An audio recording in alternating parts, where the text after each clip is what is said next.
You know the feeling before the first tear falls, the sudden heat pulsing behind your eyes and not tightening your chest, that heavy, swollen lump blocking your throat until the pressure builds and shatters.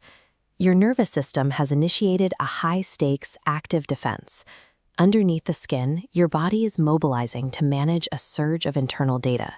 Society typically reads a falling tear as a white flag, a lack of discipline, or an inability to handle the friction of daily life. This perspective assumes that emotional control means emotional silence. It suggests we have the winners and losers of internal conflict completely reversed.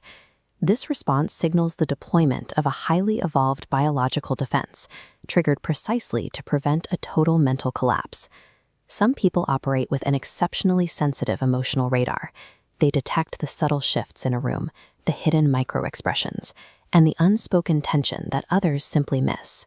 This diagram shows the discrepancy. When encountering a stressor, the top wave remains manageable, while the highly sensitive person's wave spikes violently into the red. This also applies to positive extremes. Intense joy registers with the same overwhelming chemical intensity. Processing the world at this resolution creates a continuous barrage of data. Eventually, the emotional cache reaches its limit. You reach a physiological tipping point where cognitive regulation, like logical reasoning or deep breathing, can no longer dissipate the sheer volume of internal pressure. This overload is the biological consequence of an unfiltered experience. It is the result of a mind working to process life at its maximum possible resolution. At the moment of overflow, the brain triggers a physical intervention to protect the nervous system from a permanent blowout. These emotional tears are chemically unique. As shown, they are loaded with specific stress hormones, like cortisol, which accumulate during an emotional spike. Shedding these tears exports those chemicals, acting as an autonomic pressure release valve to purge the internal toxicity. Simultaneously, the act of crying jumpstarts the parasympathetic nervous system, the body's internal reset button. Forcibly slowing the heart rate relaxes the muscular system, mandating a return to equilibrium. Through this process, the autonomic nervous system actively reestablishes internal stability. It is a biological takeover meant to pull you back from the edge of exhaustion.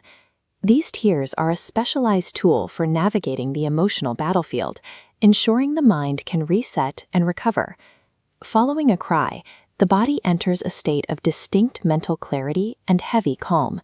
The chemical flush is complete, and the nervous system is quiet. Individuals who allow this process to happen demonstrate a high level of self-regulation.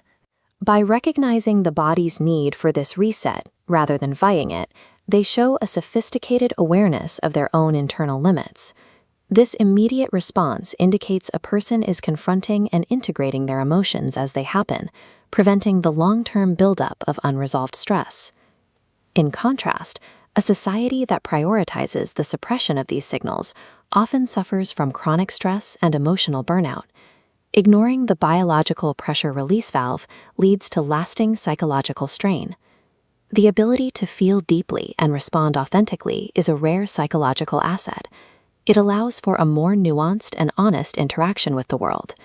Instead of resisting the urge to cry, recognize it for what it is: evidence of a mind operating with acute sensitivity and a body working perfectly to protect it. Follow MindMint Lab for next chapters.